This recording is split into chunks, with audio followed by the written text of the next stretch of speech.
There are weeks that pass without leaving a mark. And then there are weeks that change you forever. This was one of those weeks. I did not set out to reinvent myself. I was just tired. Tired of feeling stuck. Tired of breaking promises to myself. Tired of living in a way that felt scattered and reactive. So I gave myself a challenge. 7 days. 7 new habits. No expectations. Just full commitment. What happened during that week was not flashy. It was quiet. Subtle. But it left me sharper, calmer, more alive. These habits did not just upgrade my schedule. They recalibrated the way I think, the way I show up, the way I carry myself. And if you let them, they can do the same for you. If you are ready to stop waiting for the perfect time to change, if you are done chasing results without changing your rhythm, then these next few minutes might shift something inside you. If this speaks to you, and you are serious about creating a life built on discipline and self-respect, consider subscribing to Stoic Legacy. This is where you rebuild from the inside out. The first habit that changed everything was waking up early. I will be honest with you. I was not built for mornings. At least, that is what I used to believe. I clung to late nights like a safety blanket. I called myself a night owl, told myself I was more creative after dark, more focused when everyone else was asleep. But the truth was, I was just undisciplined. I started every day already behind. Waking up just in time to rush. No time to think. No time to breathe. Just chaos. And it showed. I was reactive. Easily stressed. Always trying to catch up. So I made a choice. For 1 week, I would wake up at 5 a.m. Every day. No snooze button. No negotiation. The first morning was brutal. My body fought me. My mind begged me to crawl back under the covers. And I almost did. But something inside me whispered, just this once, show yourself you can follow through. So I stood up. I walked into the silence. And something shifted. There is a kind of peace in the early hours that you cannot manufacture. The world is quiet. Your thoughts are clearer. There is no pressure to perform, no notifications to respond to, no noise to drown in. Just you and the day ahead, unshaped, untouched. I sat with that silence. I let it wash over me. I stretched. I moved. I did not go hard. I did not try to prove anything. I just allowed myself to ease into motion. That morning, for the first time in a long time, I did not feel behind. I felt present. By day 3, my body was adjusting. I still felt the pull of my old routine, but it was growing weaker. What grew stronger was the clarity. I started using those early hours to move with intention. Some light exercise. Some journaling. Some quiet planning. I drank my coffee slowly. I breathed deeply. I started each day already grounded, already centered. I stopped rushing. I stopped reacting. I started responding.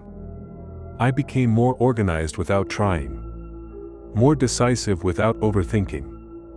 And most importantly, I started feeling like I was in charge of my time, instead of time controlling me. There was one morning I will never forget. I stepped out onto my balcony just as the sky began to turn. That soft, golden moment before the sun breaks over the horizon. The world still half asleep. The streets quiet. The light gentle. And I stood there, watching the sky shift, and something clicked. It was not just the beauty of it. It was the stillness. The grace. The reminder that every day, the world resets. And so can I. That sunrise marked the moment I stopped seeing early mornings as punishment and started seeing them as a gift. Waking up early is not about being more productive. It is about reclaiming the part of your life most people sleep through. It is about stepping into the day on your terms, with clarity instead of chaos. And it is not about perfection. You do not need to jump to 5 a.m. overnight. Start with 15 minutes earlier. Give yourself space. Let it unfold. Because what you are building is not just a new routine. You are building trust with yourself. Every time you wake up when you said you would, you cast a vote for the person you are becoming. And that version of you does not live in the snooze button. That version rises when it is hard. That version honors their word. That version moves before the world demands it. That version owns the morning. And in doing so, begins to own the day. Habit number 2. Daily workouts. I used to have every excuse ready before I even tried. I am tired. I do not have time. I will start tomorrow. But none of those excuses were real. They were masks for fear, for laziness, for the quiet discomfort of confronting myself. I was not moving because I did not respect what movement could give me. I treated my body like a machine I could ignore until it broke down. And I was breaking down. Slowly, subtly. So I made the decision to commit to daily workouts for 1 week. No massive goals. No performance targets. Just movement. Every single day. I started small. 20 minutes. Some mornings it was a walk. Other days it was light strength work or yoga. Nothing perfect. Just honest effort. The first 2 days tested me. My muscles were sore. My willpower weak. But I kept going. Not for results. Not for some imagined finish line. I kept going because I needed to teach myself that showing up matters more than feeling ready. Around the 4th day, I noticed something I had not felt in a long time. I felt present. My thoughts were calmer. My energy more stable. The fog that followed me around had lifted. It was not the workout itself. It was what the workout meant. It meant I was keeping a promise to myself. It meant I was putting myself first for once, not last. One morning I ran before the sun came up. The air was cold and quiet. The sky was soft. Every step felt like I was running away from the version of me that never believed I could change. Another day I did yoga on my living room floor. I breathed deeply, moved slowly, and realized how disconnected I had been from my body. I had been living in my head, carrying stress I never addressed. But those 20 minutes of silence and motion brought me back. They anchored me. I did not need a gym. I did not need fancy equipment. I just needed to stop avoiding myself. These daily workouts were not about building muscle. They were about building consistency. They reminded me that strength is not just physical. It is the act of showing up when it would be easier to quit. If you are struggling to start, stop thinking about the whole week. Think about today. Move your body for you. For your clarity. For your peace. And let that movement teach you how to stay grounded when everything else feels chaotic. Habit number 3. Journaling. I used to think journaling was just a waste of time. Something people did when they had nothing better to do. I never considered it useful. I never considered it powerful. I thought my thoughts were fine staying inside. But when I started journaling every night for just 1 week, I realized how much I was carrying that I had never really seen. It started slow. Just a few sentences before bed. A blank page. A simple notebook. Nothing fancy. No pressure to write something profound. Just whatever came to mind. What surprised me was how quickly that page became a mirror. Not a mirror for the outside. A mirror for the inside. For the tension I had ignored. For the emotions I kept pushing down. I started noticing patterns. Thoughts that repeated. fears that lingered, habits that held me back. I saw clearly how much of my energy was going to things I could not control. I saw how often I downplayed my wins, magnified my doubts, and avoided my pain. One night I wrote about a difficult moment at work. Normally I would have brushed it off and carried that stress into the next day. But writing about it gave it form. It gave it a boundary. I could see what had triggered me. I could see what I needed to do differently. That clarity was something I had never given myself before.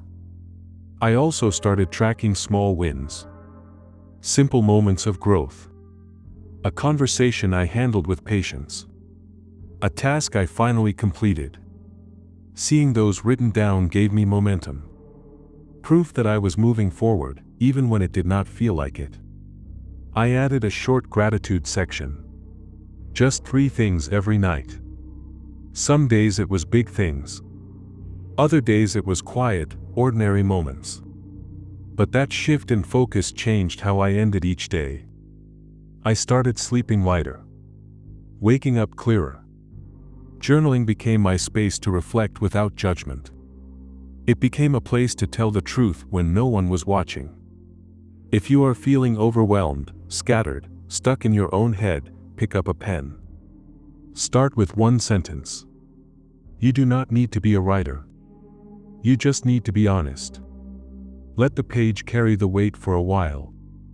Let it show you what is really going on underneath the noise. Because once your thoughts have a place to land, your mind finally has space to breathe. Habit number 4. Mindful eating. I never realized how disconnected I was from the food I ate until I slowed down and paid attention. Eating had become something automatic. Something rushed.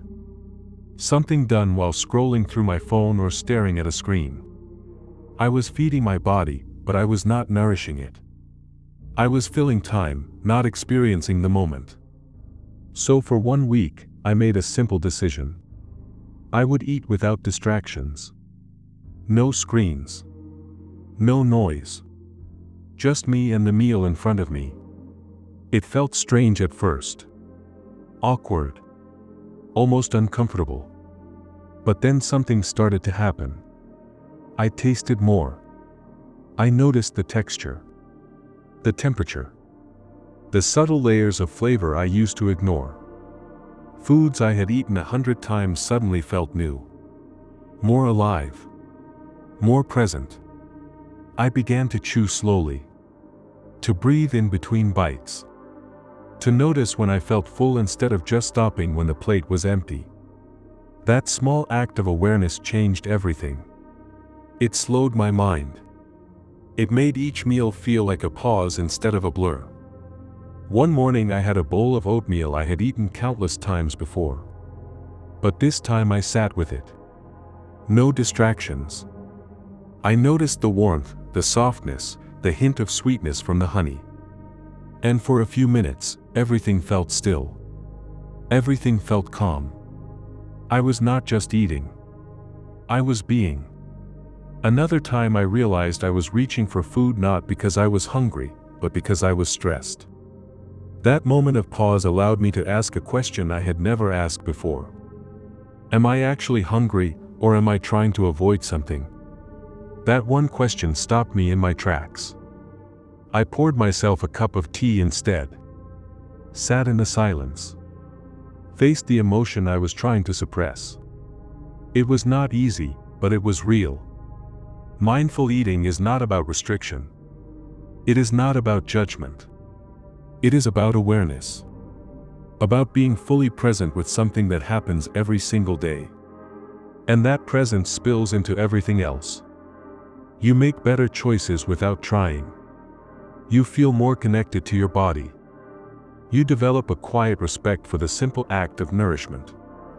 If you feel like life is moving too fast, if you feel like you are never grounded, start with your next meal. Put the phone away. Take a deep breath.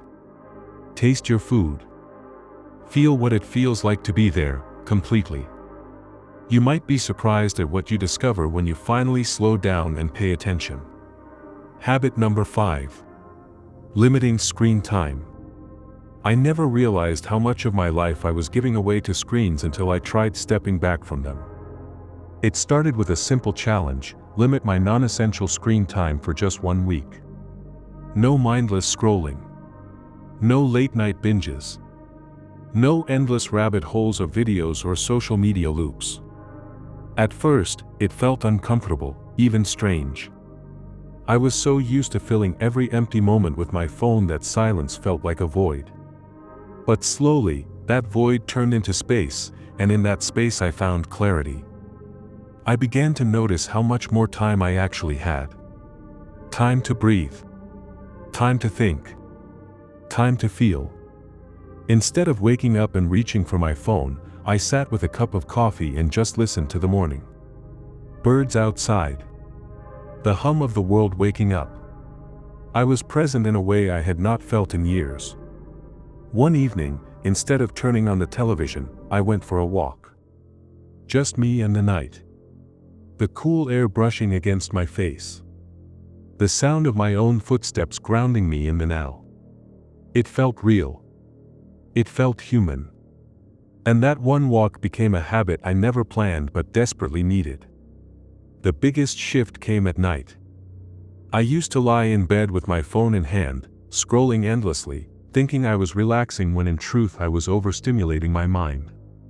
When I replaced that habit with reading or simple reflection, my sleep improved. My thoughts quieted. My dreams returned. There was one particular night I remember clearly. I sat by my window, journal in hand, no music, no noise, just the sound of rain. I wrote freely, uninterrupted, fully connected to the moment. That night I slept deeply, peacefully, the kind of rest that feels like a soft reset for your soul. Reducing screen time is not about rejecting technology. It is about reclaiming your attention. It is about choosing when and how you connect. It is about giving your mind the gift of stillness in a world that thrives on noise. If you ever feel anxious without knowing why, exhausted without reason, try stepping away from the screens. Give your brain some room to breathe. You do not have to quit everything. Just be more intentional. Set boundaries. Make space. Because when you finally look up, when you finally disconnect, you might just remember what it feels like to live in the real world again. Habit number 6. Quality of sleep. I used to wear my lack of sleep like a badge of honor. Late nights, endless scrolling, working until my eyes burned, thinking I was getting more done by staying awake longer. But deep down, I was running on fumes, emotionally drained and mentally scattered. It all caught up to me. I would wake up tired, irritated, feeling like I was already behind before the day had even started. Something had to change. So I made a commitment. For 1 week, I would prioritize sleep like my life depended on it. I set a strict bedtime, no screens an hour before, and created a routine that soothed me into rest. I dimmed the lights, played soft ambient sounds, sipped herbal tea, and let my mind slow down. The first few nights were a struggle. My brain was so used to stimulation that silence felt unsettling. But by night 3, I began to notice a shift. I started falling asleep faster, and when I woke up, I actually felt refreshed. My thoughts were clearer. My reactions calmer. I was more patient with others and kinder to myself. One night stands out vividly. I lay in bed without my phone, just me and the stillness of the room. For the first time in a long while, I listened to my breathing. It was steady, grounding, peaceful. That night I dreamt deeply, a kind of vivid journey that reminded me of childhood. I woke up with a sense of renewal that I had forgotten was even possible. Quality sleep changed how I showed up in the world. I stopped dragging myself through the day and started flowing with it. My productivity increased, not because I was working more, but because I was finally giving my brain the rest it needed to function fully. I was no longer snapping at small inconveniences or getting lost in mental fog. I felt present, focused, capable. Sleep, I realized, is not a luxury. It is a foundational habit. Without it, everything else begins to crumble. If you have been chasing peace, clarity, and energy, start with your nights. Respect the rhythm of your body. Build a sleep sanctuary. Create rituals that calm you. Trust me, 1 week of good sleep can feel like a quiet revolution. It is not just about closing your eyes, it is about opening up to a better version of yourself. Sleep deeply, and watch your life begin to rise with the sun. Habit number 7. Digital detox. I never realized how much noise had crept into my life until I made the choice to unplug. My mind used to feel cluttered, like a room full of voices all shouting at once. Every notification pulled me away from the present moment, every scroll robbed me of attention. I used to think that being constantly connected made me efficient, updated, in control. But the truth was, I had become a slave to my screen, constantly stimulated, rarely focused. So I tried something radical. I stepped away. No social media, no aimless scrolling, no checking updates for the sake of habit. The first few hours were restless. I felt like I was missing something urgent, something important. But then something unexpected happened. The silence started speaking. I could hear my own thoughts without them being drowned by digital clutter. I picked up a journal, not to post anything, just to write. I walked outside, not to capture a picture, but to actually notice the trees, the wind, the warmth of the sun on my face. With each day that passed, I felt lighter, more present, more awake. I had conversations without glancing at my phone. I read pages of books without interruption. I even noticed how my breath slowed, how my sleep deepened, how my anxiety softened. One evening I watched the sunset in complete stillness. No music, no camera, just me and the sky. In that moment, I realized how much I had been missing while staring into a screen. The detox did not disconnect me. It reconnected me. To my senses, to my values, to what actually matters. My creativity returned. My attention span grew stronger. I was no longer reacting to every buzz or beep. I was living by choice. The digital world is loud, and it demands your presence every second, but you have the right to step back. You have the power to protect your peace. Even if it is just for a day, even if it is only for an hour, claim that silence. Let your mind breathe. You are not missing out. You are waking up. That brings us to the end of this journey. These 7 habits did not just shift my routine, they reshaped the way I live, the way I breathe, the way I see myself. I started with doubt, unsure if a single week could truly make a difference. But as each day passed, I began to feel something powerful taking root. Discipline replaced chaos. And purpose began to guide my every step. These were not just habits, they were tools that helped me peel back the noise and rediscover a version of myself I had forgotten. I am here to remind you that change does not need to take years. Sometimes, it just takes a decision, followed by one small step, and then another. Maybe you will start by waking up a little earlier. Maybe you will pick up a pen and write what you feel. If this message resonated with you, I ask one simple favor. Subscribe to Stoic Legacy. It is the best way to help this message reach others. Until next time, stay stoic and build your stoic legacy.